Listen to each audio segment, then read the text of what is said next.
বিসমিল্লাহির রহমানির রহিম। দুদু মরুভূমি মরুচর। আপনারা দেখছেন যে আমি যে কথাটি আজকে বলতে চাই, আপনারা দেখছেন আমার পিছনে এখানে মাইল কি মাইল, 10 মাইল 15 মাইল এভাবে খালি মরুভূমি মতো বালু বালু বালু বালুময়। আর এগুলার মধ্যে দেখেন এমন একটি অবস্থা হয়েছে, আফ্রিকার উষ্ণতম দেশের মতো বনের থেকে গরমকালে অনেক সময় এভাবেই আগুনের সৃষ্টি হয়। এরকম বিঘা বিঘা জমি আগুনে নষ্ট হয়ে যায়, পুড়ে যায়, ছাই হয়ে যায়। আমি আজকে এই কথাটি এই জন্য বলতে চাচ্ছি যে আমার পিছনে আপনারা দেখছেন এই যে মাইল কি মাইল চোখে যতটুকু দেখা যায় সব মরুভূমি হয়েছে। আসলেও কিন্তু এগুলা মরুভূমি নয়, এই মরুভূমি আমাদের মানুষ সৃষ্টি মরুভূমি। কারণ এখানে এক সময় পালতোলা নৌকা গিয়েছে, জেলেরা মাছ ধরেছে, বিঘা বিঘা জমিতে ধান হয়েছে, ধান চাষ হয়েছে, মাছ হয়েছে, বিলের মধ্যে মাছ ধরেছে মানুষ। সেই শ্যামল ছায়া আমার গ্রাম বাংলা এখন আর মরুভূমি হয়ে গেছে।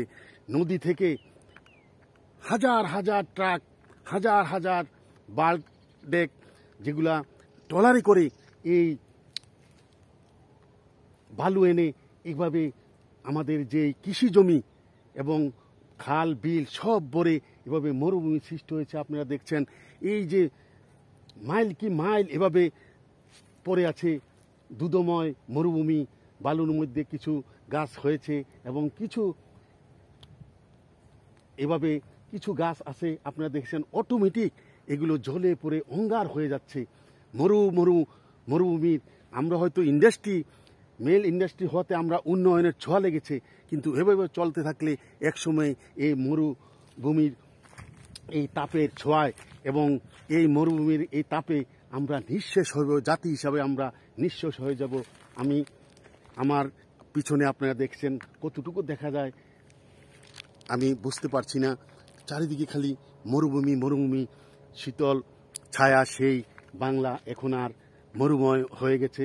আপনারা দেখেছেন মানুষ যেমন ঠিক যেভাবেই এই বাংলা শীতল শ্যামল যে বাংলা ছিল নদীমাতৃক দেশ, সেখানে মানুষ সৃষ্টি, এই মরুভূমি সৃষ্টি হওয়ার পর মানুষও কিন্তু সব পরিবর্তন হয়ে মানুষের মায়া মমতা বলতে কিছু নাই।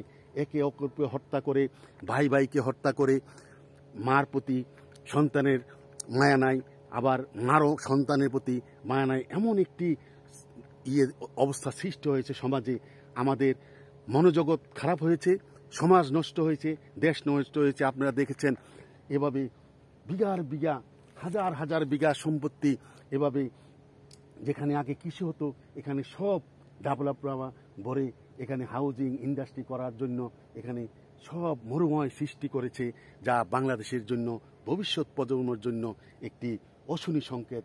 তাই এই মরুময় বাংলাদেশকে এখনো সময় আছে, আমরা যেন এইভাবে মরুভূমি সৃষ্টি না করে আবার কৃষি জমি রেখে আমরা যেন খাল বিল নদীমাতৃক সেই দেশে ফিরে যেতে পারি। তখন আমাদের সবার মনোজগত ভালো হবে।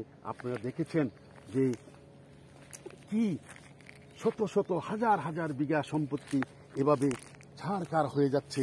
মানুষ কি অবস্থা সৃষ্টি করছে। আল্লাহ আমাদেরকে সবাইকে সেই বোঝার শক্তি দেখ। এই কথা বলে আমার কথা এখানে শেষ করছি। আসসালামু আলাইকুম রাহমাতুল্লাহি ওয়া বারাকাতুহু।